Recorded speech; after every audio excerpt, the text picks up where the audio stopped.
তাকাও, এদিকে তাকাও, ম্যামের দিকে।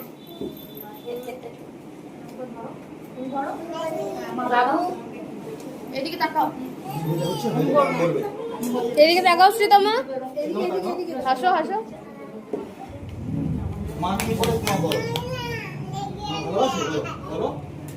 মাকে কিছু মায়ের জন্য বলো, মায়ের জন্য বলো।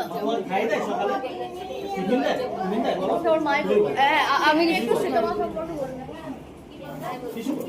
না না, ওর সম্পর্কে আজকে তেমনি মাদার্স ডে, রবীন্দ্র জয়ন্তী দুটো নিয়ে। হ্যাঁ, ও কিরকম শ্রীতমার জন্য তুমি যেটা করো সেটাই করো।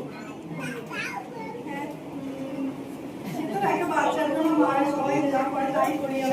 সেটাই। আর ঈশ্বরের কাছে আপনারা যে ঈশ্বরের কাছে আমি প্রচন্ড তুমি একটা ভালো এখন আমার মন যেমন ভালো করে যেন এগিয়ে চলে, ভালো থাকে, আরো প্রত্যেক মায়ের সম্মান যেন ভালো থাকে।